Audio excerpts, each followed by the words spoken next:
dicks. You son of a bitch. That's staying in. Hello, everyone, and welcome to Analytical Fanboys. I am your host, Simeon the Vacuuminator Scott, and I am joined, as always, by the broken Boingo Rider. Hey, don't talk about my voice like that right now. What? I don't understand what you're laughing about. I wasn't even trying to make fun of you like that. I was just making a Matt Hardy reference. Well. Fuck. Hey, don't try and do a podcast while talking in. What even is that? Frog voice? No. Instead of breathing out while I talk, I breathe in while I talk. Oh, yeah. Okay, now I understand. I did that when I was a kid. We're talking about an independent comic today, everybody. It's called Red Knight. It is written by Justin Cristelli with art by J.C. Grande. And it is both self-published and published through a small independent publisher called Primal Paper Comics. This is a book I've been very low-key a fan of for a long time because Justin Cristelli is actually a YouTuber who I used to follow. I haven't kept up with his stuff in a while just because I'm busy. But when he announced he was making the comic, I got kind of interested in it. And then when I heard the premise, which is that this is a hero in a universe where you have to have a license to become a superhero, and it's next to impossible to get a license, I was pretty excited to see what that would be like. And I honestly enjoy what I've read of it, which is the entire Primal Paper run. It moved to another publisher at some point, and I didn't keep up with it. But this was Chris's first time reading it. So, Chris, why don't you tell us a little bit of what you thought about the first 3 issues of Red Knight, which are titled Knight Without a Sword, which I almost forgot to mention. I dug it, though it feels like it needed like 1 or 2 issues more to really pull me in. Yeah, it very much does feel like a rough, not necessarily a rough draft, but like a penultimate pass, if you will. It's not even that. It's just more of like, it feels like chapter 1 of a longer story because it's only by the 3rd issue that the status quo was genuinely set up for what the series seems to be going for, which is there are heroes and there are vigilantes. He has to be a vigilante because no one else is going to help this town that's a villain like stomping ground when they're beaten up. So someone has to do it, and if he became a hero, they'd send him somewhere else. So it's kind of like it's better for the world if he stayed a vigilante kind of thing. Yeah, and you know what? Now that you put it that way, that like we only get to the status quo right like by the halfway point of that 3rd issue, I just realized this is paced very much, and this is like my 3rd or 4th time reading these issues, so this is very much paced out like the opening 2-parter in the 1st season of an animated series. Very much so. It has that vibe. It has a couple like interesting villains, but they aren't going to be important, so you can knock them out and quick enough. They're thugs. They're thugs. They're henchmen. Mm-hmm. But it sets up what the world is. There are heroes and there are villains, and they usually congregate to the big cities. But the semi-smaller cities, not the New Yorks, the Cincinnatis, not the Washington, D.C.s, but the Greensvilles. Yeah. Not Miami, but like the Jacksonville? Alaska. Jacksonville's way too fucking big for a superhero. I've never actually been to Jacksonville. I don't know anything about it except that's where Daly's place is. The thing about Jacksonville is technically the entire city of Jacksonville is the entire county of Duval. Oh, damn. Technically. So it is the largest city by landmass in America. But that is an interesting thing you're touching on there, which is that this is very much a story about a small town and its protector sort of coming into his own. or at least is about the beginning of that. Because this is a real town. Justin Cristelli actually lives in Norfolk, and he did a lot of research leading up to releasing these issues, just going around taking photography of certain places for the artists, because every time they reference a location in here and every time you get a establishing shot, it's a real building or a real place that's in Norfolk, which is really cool. You don't get that too often in comics. No, you get that feeling, and it definitely feels like a small city. It's not like when you call a town a city. It's like a genuine city. There's skyscrapers or things like that, but it's not huge. It's like, it's like a city where there's a downtown, and that's really nice and developed, and there's some big buildings there. And then the rest of it is just kind of residential and some shopping. Yeah. But it definitely kind of paints that picture of like, yeah, no, because there's villains here. And like that's how it would work in the real world. How it would work is people who wish to break the law and hurt others will go to where it is easier to, or go to where they aren't going to be caught as easily. Which is another thing I really like about this is the tone. It's very much one of those things where part of us is we're doing superheroes if they were realistic, but also we're not afraid of the more silly stuff. Like there's a moment when they're talking about all the different kinds of energy the one villain can drain. And it's when he drains the energy from the helicopter because he's about to die and he needs to survive, but that ends up screwing them over anyway. I immediately went, wait, that's not how that would work. The helicopter would have more gas. It wouldn't crash. And then I was like, oh, it's a comic book. It's fine. Yeah. It's good. How'd you feel about the art in this? Because that was something where I remembered really liking it.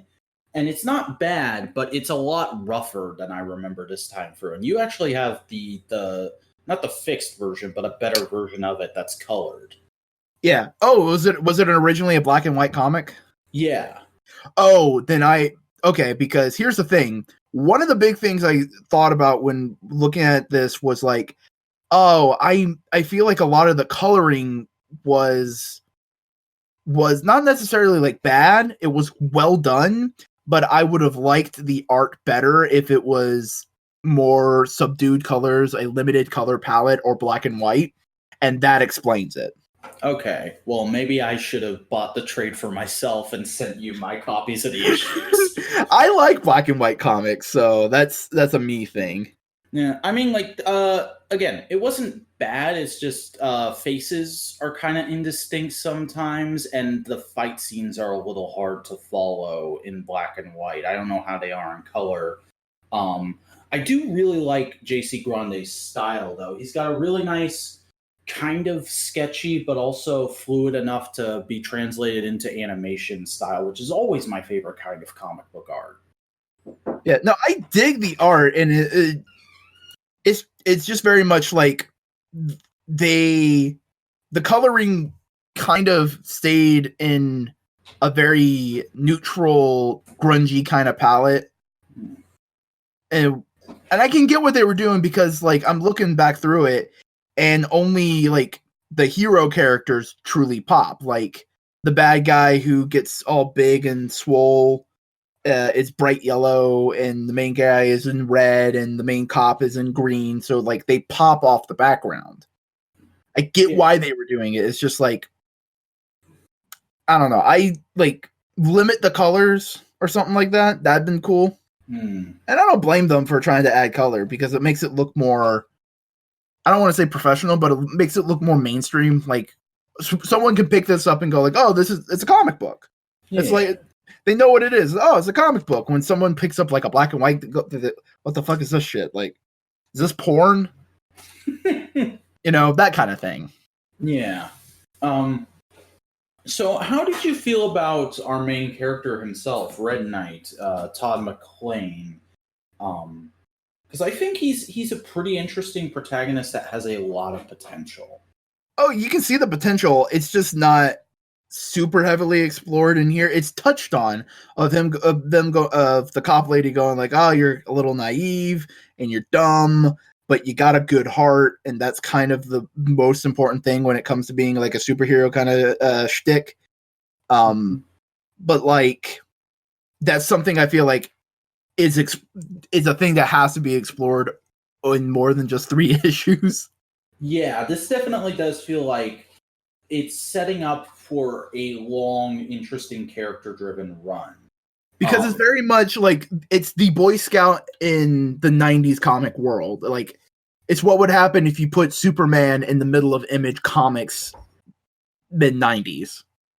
Yeah, the kind of pitch for this book was that Red Knight himself is the last optimistic man in a cynical world, because that's kind of a theme of Justin's channel, if I remember correctly, where he's both a very big fan of super optimistic, happy-go-lucky superhero stuff, and he also loves Quentin Tarantino. He sees those films as being like some of the best cinema ever, and you can clearly see that in this, where he's mixing that kind of Tarantonian dialogue along with this bright, happy superhero world. Like you've got, I think there's a moment where one of the henchmen makes a reference to PlayStation, and like that's how he learned to aim, and it's like that's a line right out of a Tarantino film if Tarantino had grown up with video games. Yeah, I can see that. But like, it's that kind of naivety and optimism going up against a cruel world that works better being repeatedly tested kind of thing. And you get that like a couple times in here, like when they're immediately when him and his vigilante group are immediately caught the first night out, and he is worried to heck and back about them. He's like, have they given me up? Are they okay? What's going on? And his uncle basically goes like, "Hey, if they fucking gave you up, they'd be here by now." Yeah, and there's also the nice contrast of you get that scene and the last time we really saw them interacting, because they don't interact much during that first fight. They're all kind of off on their own doing their own thing. But in their first scene together, he's like lecturing them all on hero code and like, don't use our fucking real names or we're gonna get caught right away. Meanwhile, he's doing stuff like, according to the cop lady later on, he sent Wendy a giant text message that's basically a confession to him being Red Knight. Yeah. And I like how the cop lady was like, "You know what? I can use this guy because we can use him more than the Justice League can," kind of thing. I also like how they're because I believe there is a point later on where he does actually meet the Justice League. This universe is Justice League kind of thing. I don't want to say it's just a Justice League ripoff. I think they're called the Union of Superheroes, but it's basically a bunch of superhero tropes thrown into a Justice League-like group. You've got Captain Danger, who's pretty obviously their Superman. You've got one other guy who looks kind of like a Batman, kind of like an Iron Man. You've got a character that's the Wasp, if the Wasp was Bumblebee. And there's a couple others in there who I don't remember their names at all. Like I'm looking at in the third issue, the little lineup they had when his friends get accepted because they could do better things outside of the town. And like I'm looking, you see this the Superman kind of looking dude who also has like the belt like Sentry from Marvel. Mm-hmm. And the Deadpool looking motherfucker. Yeah, that guy seems interesting. With just a Japanese text on his chest like a bad tattoo. That's a one thing I'm not sure how to phrase it. I'm not the biggest fan of the superhero costumes. Yeah, they all feel really kit bashy, which I like with the Red Knight and his friends. But I don't think it works for the Union of Superheroes. Like they could have had a little more streamlined look to them. Like, and here's the biggest thing: it's not so much the idea of his costume. The idea of like, a duster kind of fits because he's a knight and horses and cowboys. That whole kind of thing fits, and plus he has like the modified revolver. Mm-hmm. It kind of works there. My biggest issue is his goddamn superhero logo is just a chess piece and nothing else. It just feels like a t-shirt. Well, I'm pretty sure it is just a t-shirt. But also I like that just because it's the only thing in his costume that makes you think knight. And it feels very much like he was just throwing together like he had a name in mind and he was like, all right, now I got to make a costume. What looks cool? I'm going to get a duster. I'm going to get a red duster. I'm going to get a cool belt and black pants, and I'm going to wear a lucha mask. And oh shit, nothing about that says knight. Where's my screen printer? Yeah. And I wouldn't mind the horse and like the knight piece. It's just it's the profile. It's the profile of the piece that kind of gets me a little bit. But like the bad guy designs are really cool. Like the dude who has a stretchy arm who has like chains tattooed on his arms. Like that's kind of a cool idea. It's like, yeah, that makes sense. I also love that they go out of their way to lampshade how stupid stretching powers are. Yeah. I mean, I consider myself a stretchy guy, but like I only can really stretch my arms. Yeah. And yeah, like flipping, you all think you're made of rubber, just calling out flipping Plastic Man. Well, Plastic Man is made out of rubber. Mm-hmm. But like, it's a really solid thing, and it's really cool. I wouldn't mind seeing more of it, but it's just more of like I have a feeling like I might get bored of it easily if it doesn't like get me back into the idea next couple issues kind of thing. There is one other trait of it, and I remember liking those issues, but not as much as the opening issues, because and this is something that like I wasn't sure if I would tell you or not. It depended on what you were going to say, but honestly, like, my biggest problem with this series is not in these issues. I feel like these issues are a really good, really solid start. After this, it gets kind of episodic. Like, there's a little character building here and there in each issue, but it's very much done in ones or done in twos from here on out.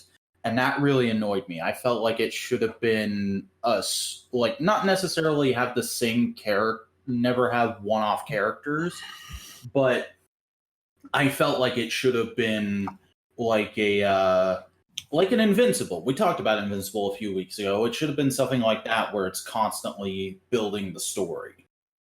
Yeah. And it, I mean, it's very easily set up for like just a general procedural kind of storytelling. Mm-hmm. So it's not like it doesn't. What's the best way to put it? It doesn't feel like that's like ruining the idea. It's like, no, I've set it up for that. So yeah. Like my biggest thing reading it through this time that I noticed is our main character basically has the same origin story as the original Kamen Rider, except he was trying to get kidnapped. And I don't think that was intentional at all, because as far as I know, Justin has like little to no idea what Kamen Rider is.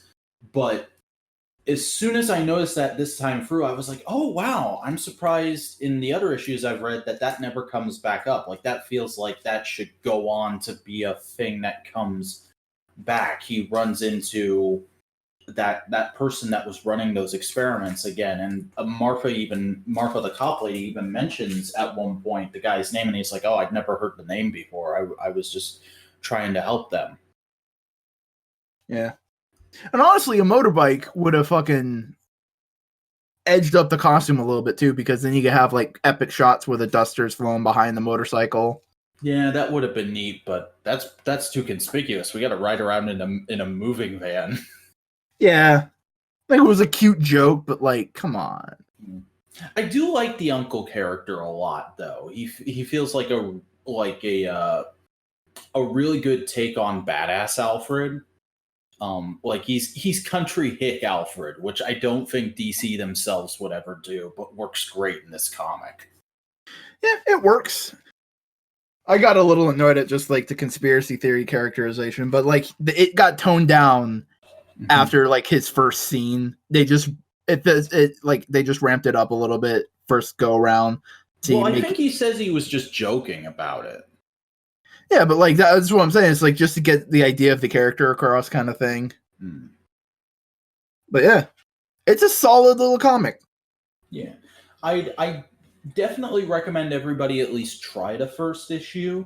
If you read it and you're like me and you're like, oh, this is gonna be a story that's gotta continue on and be solid, maybe don't read after that. But if you're okay with it going to be in more episodic storytelling, it's definitely worth digging up the issues because they are, I wouldn't say commonly available, but it's easy to find them online because I think he's still selling copies on like his Etsy page or whatever, and both the trades that are available are on Amazon for like $10 each. So yeah, not exactly the most exciting, interesting thing we've ever covered, but still something that I felt like was worth checking out and sharing. Yeah. It's always a worthy thing to check out and observe people trying something.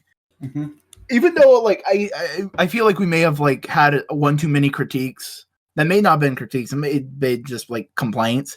A lot of taste issues. A lot, yeah. Like we said earlier, it's like it feels like it should have been a black and white comic instead of like, oh, it was originally one. It's like, oh, okay. This is that kind of thing. It's always a good idea to check this out because, like, yes, it's still superhero stuff, but like the American comic book scene needs more things like this. We need more experimentation. Yeah, and while this wasn't super experimentative, it was just like we just need more things like this. And it has one really cool, unique idea, which was the thing that pulled me in originally. It's a universe where you have to have a license to be a superhero, and it's next to impossible to get one. Yeah. But then My Hero Academia is also a thing. Yeah, I think this was slightly before Hero Aka became big in the US. I mean, it's not an unfound idea. I mean, the superhero Civil War in Marvel. Yeah, and I think he kind of got it from there, and he was like, what if we did that, but it was in the universe from the start and it was good? We actually did something with it. Yeah.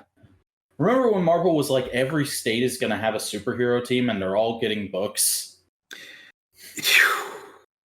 See, here's the thing. You know what would have been much better?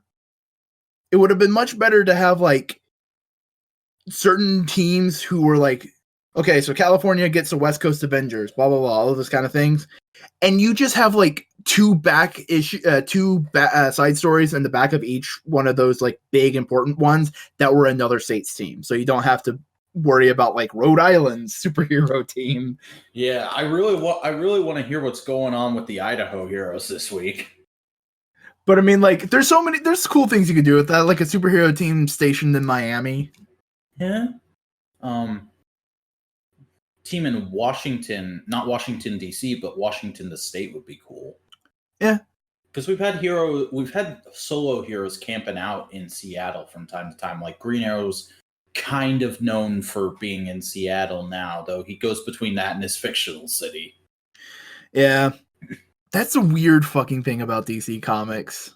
This is all the made up cities. Yeah, we have Star City or Starling City, depending on the book, which is basically Seattle, but then we also have Seattle. We have Gotham, which is basically New Jersey, but then we also have New Jersey. We have Metropolis, which is basically New York, but we also have New York. Yeah, see, Marvel, we just cut all the bullshit. No, they're in New York. Everyone's in New York, except when they're in LA. Except when they're in San Fran. It's like, if you're not in New York, you're in San Francisco. Yep. The only character I feel like shouldn't be in New York anymore is the Punisher, because I feel like he fits much better in Tampa.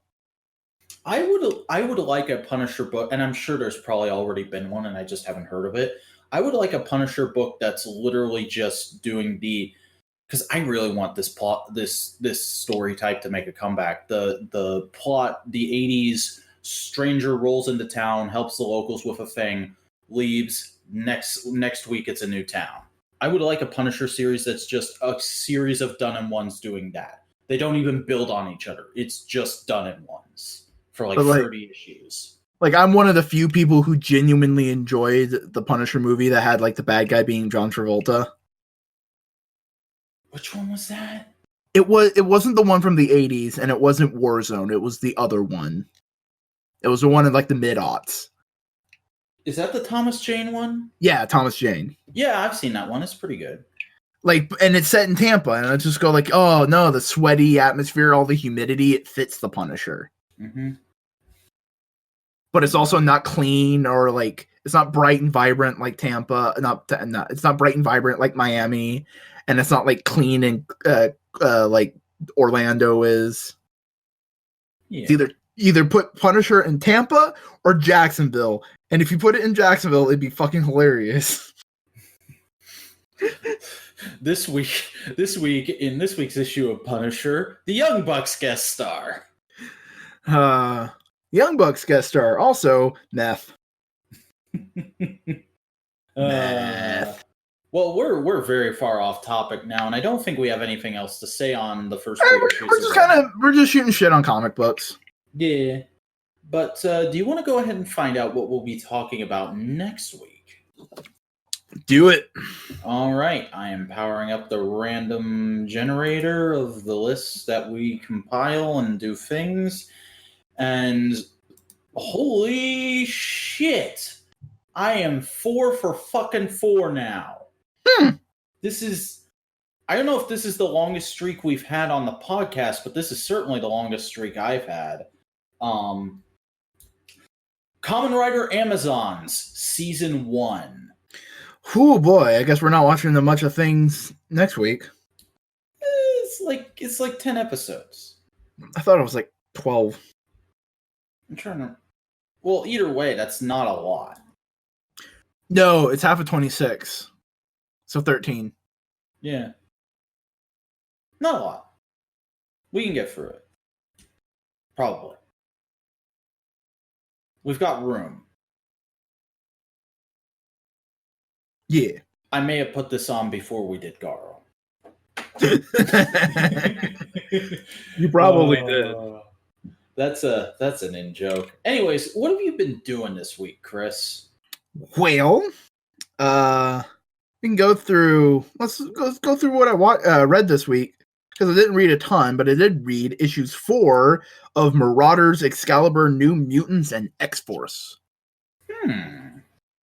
How's them X-Men's doing? X-Men stuff is doing good.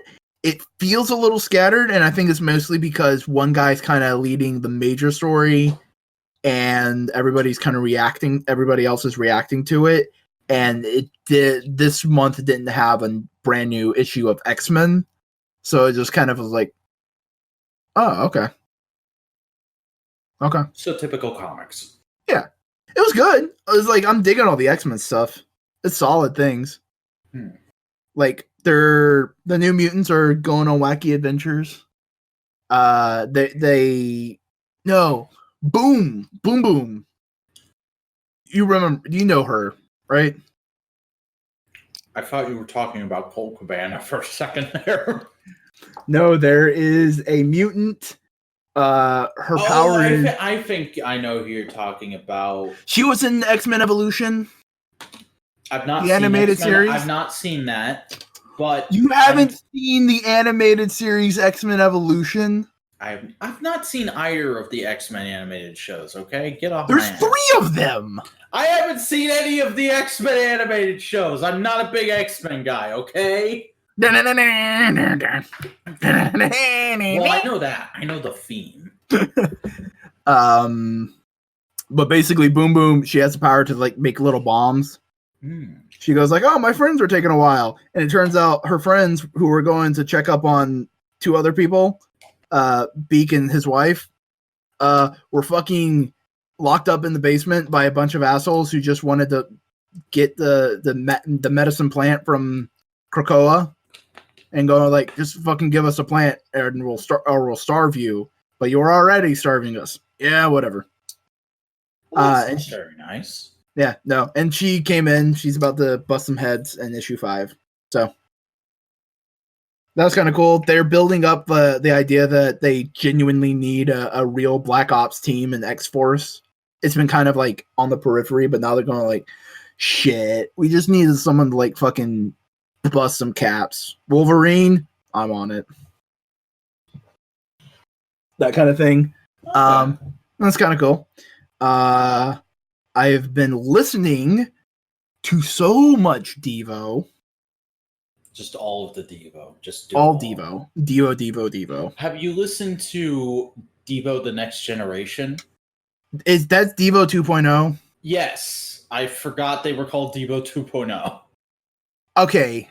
That's a weird thing because, okay. Do you know the story of Devo? I know nothing about Devo except for Whip It, and that I saw ads, like, as seen on TV ads for the CD for Devo 2.0 when I was a kid. Okay, here's the thing about Devo that makes that hilarious. Devo is not a pop band. Devo is a punk band. Mm-hmm. With the entire premise, and their name is referencing it, the entire premise is that humanity is de-evolving into simpler creatures who simply want and will take what they can. Okay. That sounds weirdly prophetic considering the way people are now. Oh, very much so. Like the meme of the guy, don't ask questions, just consume product and move on to next product. Oh, it's very much that kind of idea. Like one of their first big songs was Jacko Homo, where they had a call and response of it. Are we not men? We are Devo. Basically saying, like, we're not even human anymore. We're just fucking consumers. We're just mindless drones. That kind of thing. And then years later, someone gets the bright idea. Oh, you know the 80s pop group, Devo? Let's make a corporate product to sell that to kids. It's like, what better fucking metaphor for their entire oeuvre? That's some fucking Vince McMahon shit right there. I love it. Like, it's fantastic. And like, they are really well written songs. Like one of them is a Beautiful World, and it's kind of like, it's a beautiful world full of beautiful people kind of thing. But the music video is like halfway through, they go, it's a beautiful world, and it's just photography. It's just film footage of World War I. And they go, it's beautiful people, and it's the Ku Klux Klan just going like, oh my god, yeah, no, this place is shit. This sounds fucking awesome. I gotta look up some Devo sometime. Oh, Devo is fantastic. And here's the best part. Like, hold on, let me pull up this for you. So you know of 9 Inch Nails, right? I know of them. Yeah. So Devo kind of stopped making new music in like 1991, 1992, around that time, until about like 2010, 11, when they made a new album. Where the new album, the whole premise is, oh, we were right, everybody de-evolved, so let's just sell out. And the album's called Something for Everybody. Oh my god. So, that's a thing, and that's fantastic.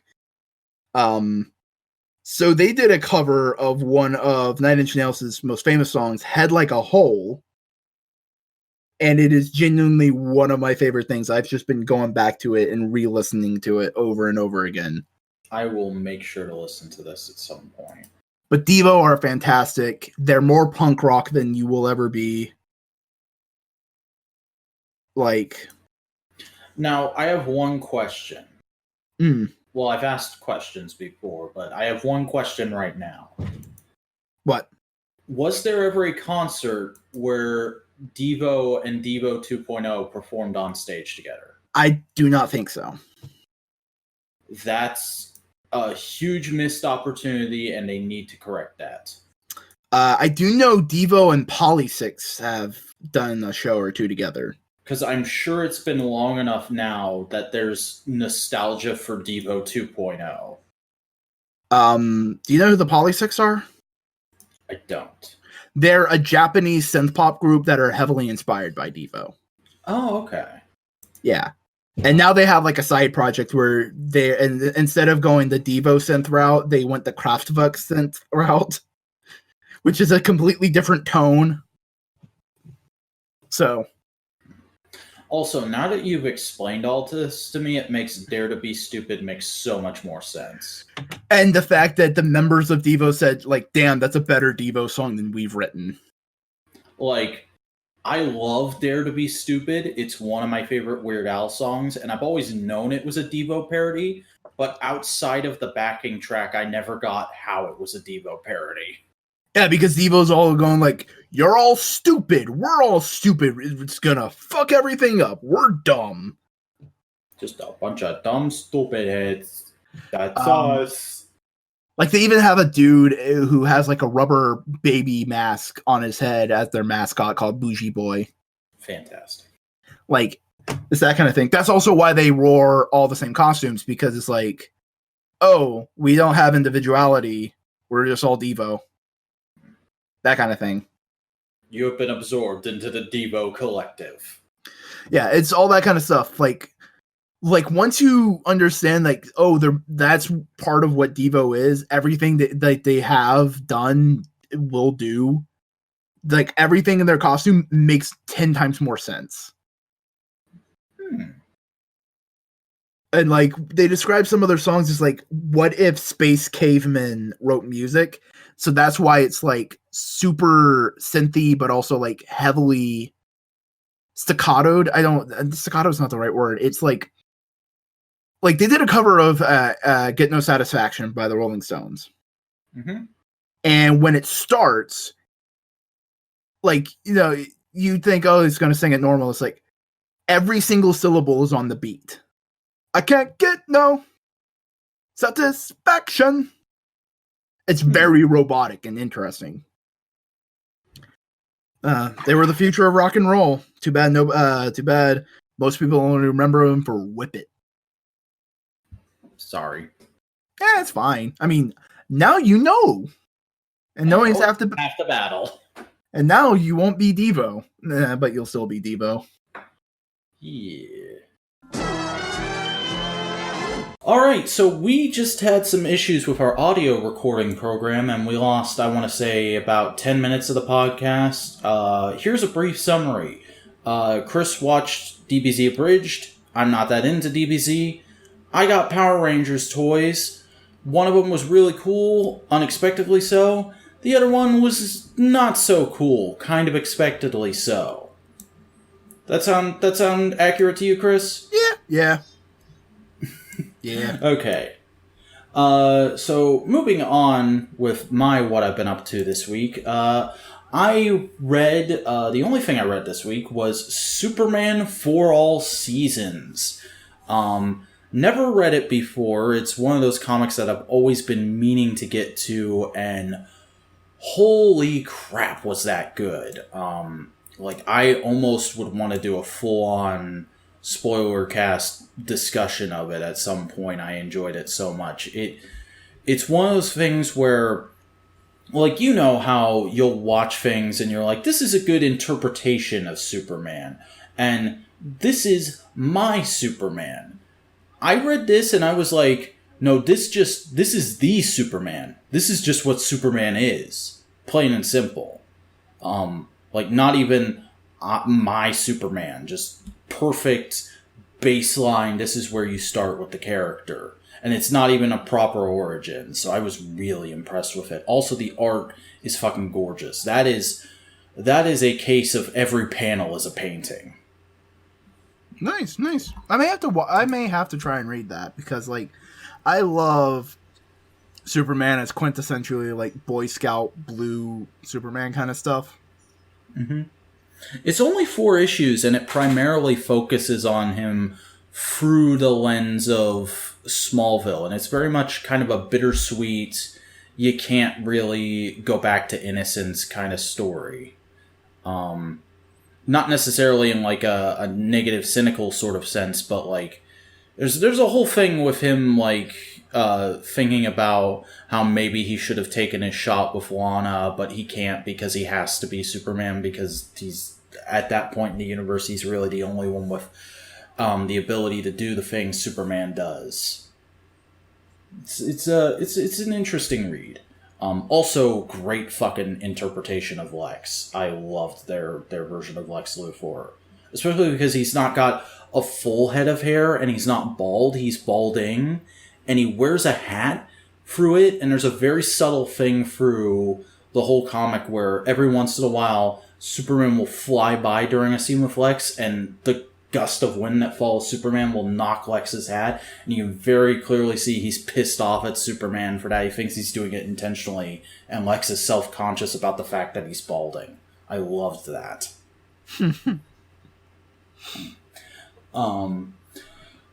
Getting on to things I watched, did you know Neil Cicerega did a TED Talk?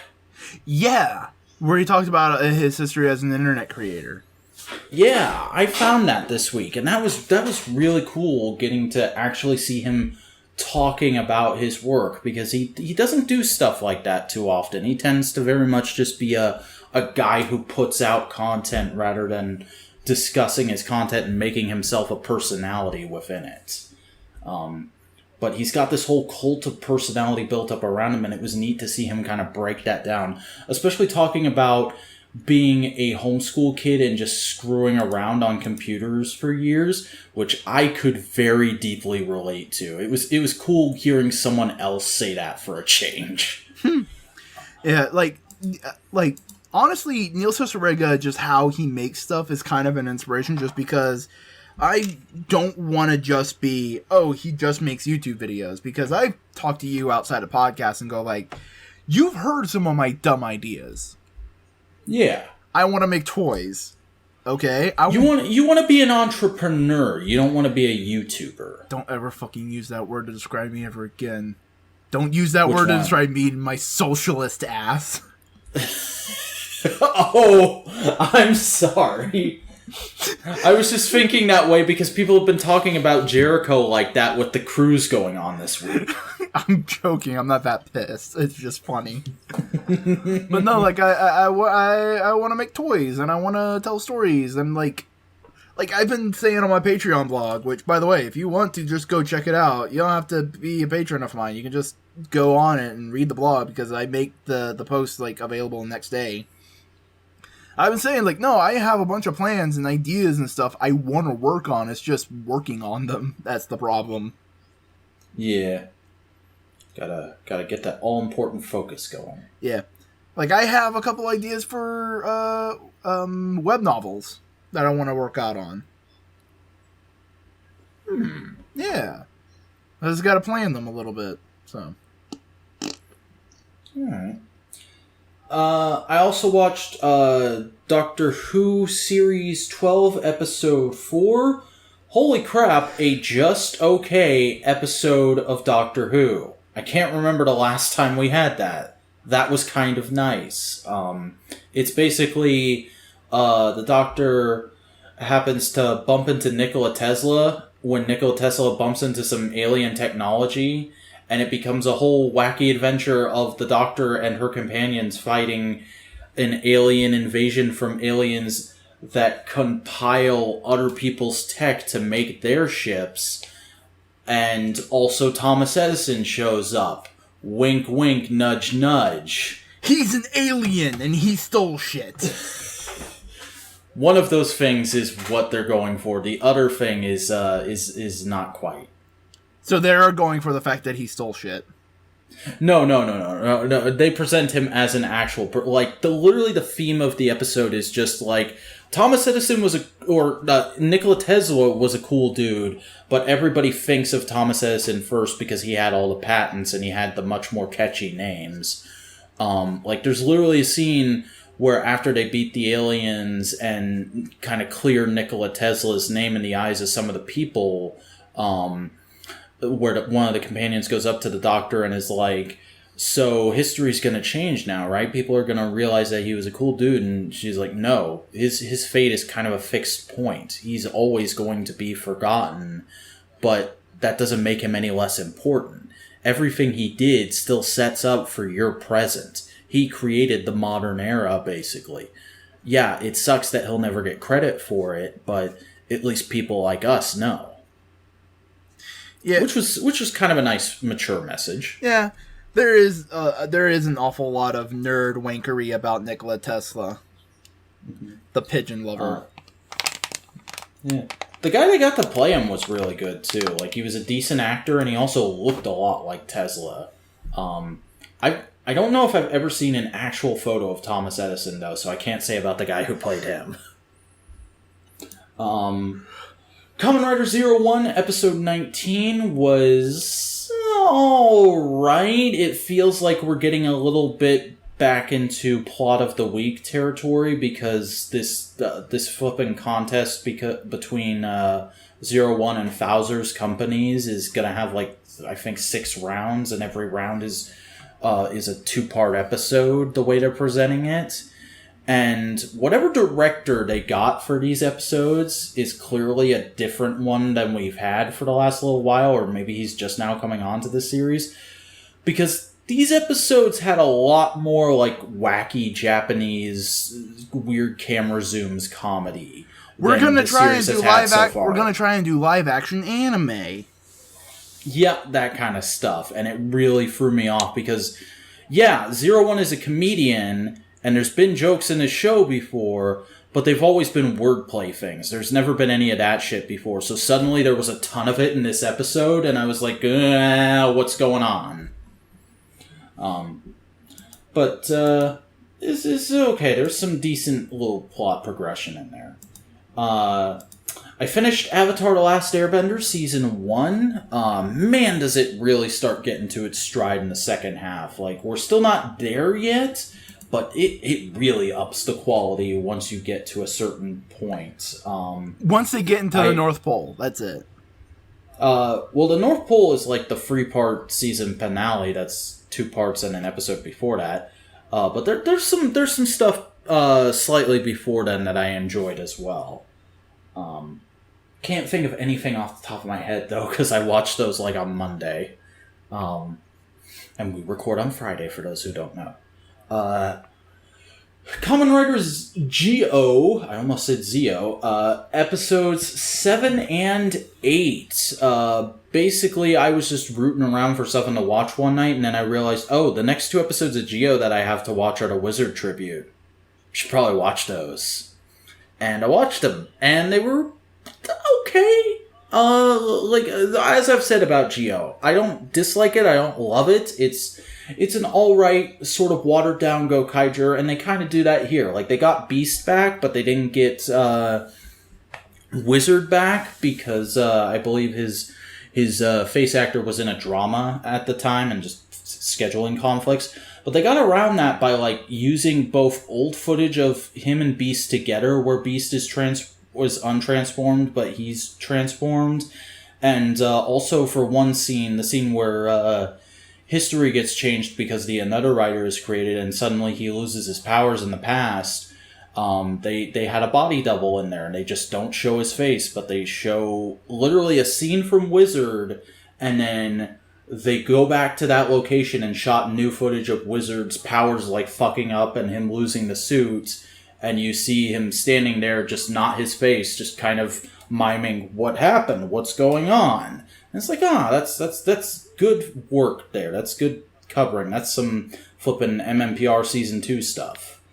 And I also really liked the message, because the plot of the week was a story about a dude who worked in a theater where a magician performed, but the magician wasn't drawing anymore.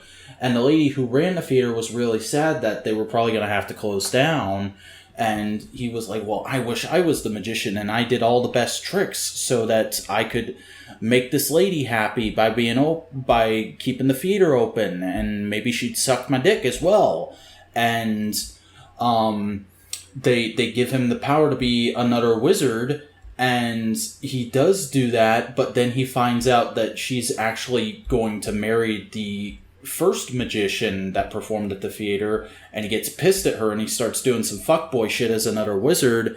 And once our main characters figure that out, they use their time travel powers to go back to before he became another wizard and use their phones to literally have his past self call him and be like, hey, I hear you're doing fuckboy shit. Don't do that fuckboy shit. We care about her. Don't do this thing. All right, I won't do it. Great, the fuckboy shit will cease to exist.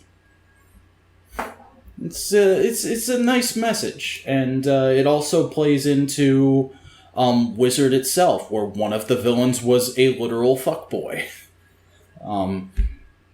It's good stuff. I like Geo. I feel like it probably was just really overhyped, and it's an okay little show. History will be kind to it. Yeah, hopefully. I also watched the first episode of Kaito Sentai Lupin Ranger versus Keitsasu Sentai Pato Ranger, and that's the only time I'm ever going to say the full name on this podcast. Literally just because I needed a palate cleanser. I had watched something that really pissed me off. I'm not going to talk about it here, but I watched something that really pissed me off, and I was like, I need something light and fun before I go to bed, so I put that on. And, wow, the first episode of that really impressed me. There's some really great action and camera work. The characters are all really charming and fun. It's flippin' Sentai, but with a great twist, and I'm definitely gonna watch more of it, because I originally passed on it just because I wasn't watching current Toku at the time. Like, that was straight up a thing I had in my head, as like, I need to wait for shows to finish before I start new shows. And I let it pass me by, but tons of people told me it was great. I saw GIFs floating around of like cool action shots, and I was like, oh, I'll circle back around to that eventually. And now that it's been 3 years since I watched a current Sentai, and well, it's been 2 years, and it's going to be free with Kira Major, because I am not watching Kira Major. It looks pretty bad. And I just refuse to acknowledge the fact that Ryu Soldier exists. Like, that show. But I think since it's going to continue into the next year, me not watching Sentai, I'll just try and space this out for the next year, because it's pretty good. Also, as is a running theme with me, the Yellow Ranger is waifu. Of course. I don't know what it is. Just Yellow Rangers and Sentai are always my favorite character. Dude, what the hell? What do you mean you don't know? Like, Yellow Ranger is often the tomboy ranger, right? Not in this series. The Pink Ranger is actually the tomboy ranger. The Yellow Ranger is kind of like not the girly girl, but she's more kind of a lazy, put upon sort of jokester, where she's like, oh, why do I have to be doing all the work? I'd rather just stand in the background and make snide comments. So Asuka. Fuck.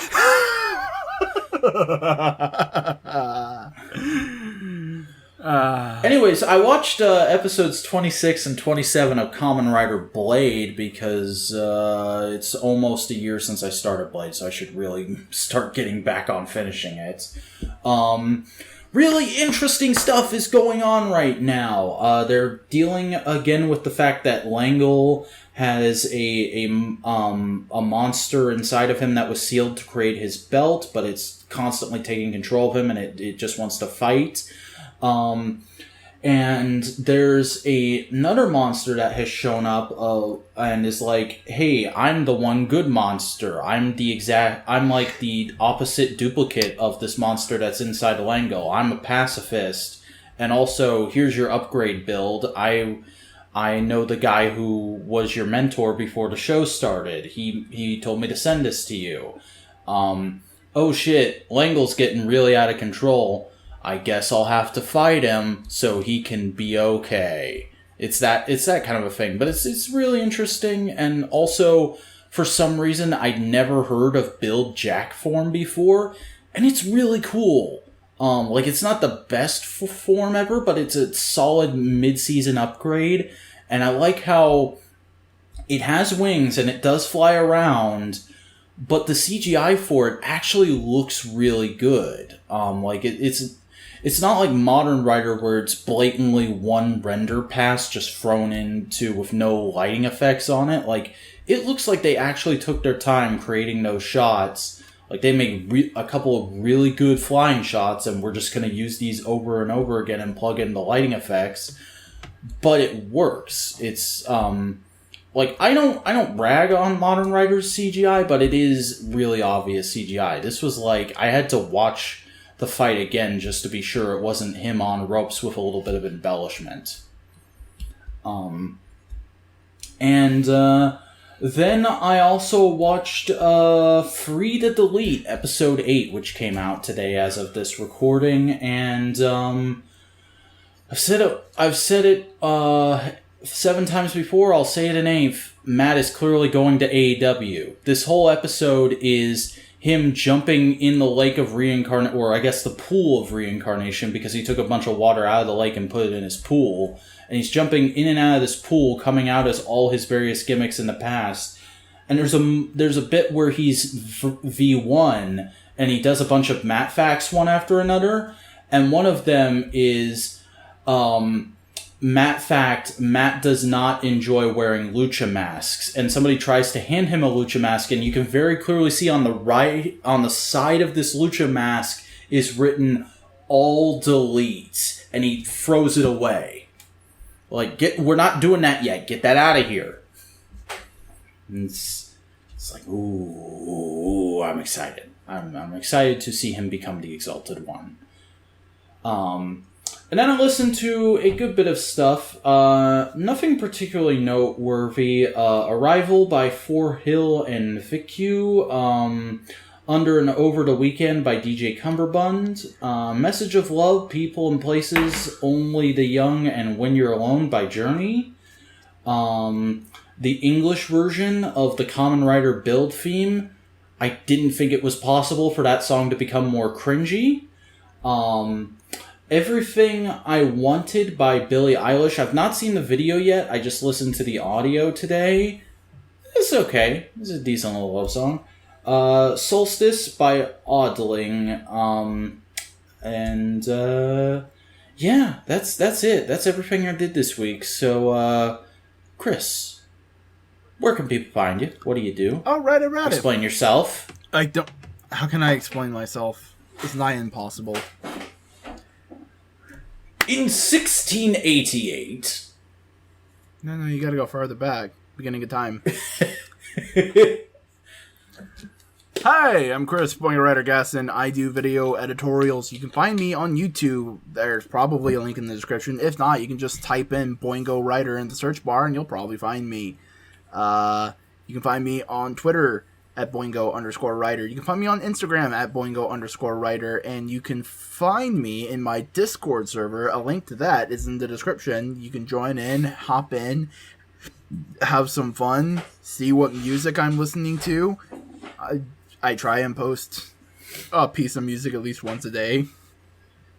And I post memes when I have them. Yep. It's getting a little bit more lively now that I'm genuinely actually posting stuff on the internet every day. You're moving and you're shaking. Yeah. And because, soon hey, it'll start baking. I mentioned it probably once already, but if you want to read my blog, you can go to my Patreon page. You don't have to be a patron. You don't have to give me money to read it because the day after I make a post, it is free and available to everyone. So if you just want to read my blog, you can do that. That's about it. Very clean. I am the Vacuuminator. I am a reviewer of toys and all sorts of other fun stuff. You can find me at youtube.com/thevacuuminator. I'm also on social media at _vacuuminator in most places. And this podcast is a production of Modular Media. You can get every episode of this podcast as it comes out in your sub box by hitting that subscribe button, hitting the bell to enable notifications, and you can listen to the show on the go by downloading MP3s from the Google Drive folder that is linked in the video description. You can also keep up with what's happening on the show by following us on Twitter at the Modular Media and subscribing to our subreddit, r/Modular Media. But that'll do it for this episode of Analytical Fanboys. We will see you next time when we will be discussing the first season of Kamen Rider Amazons. Until then, I just want to be a superhero.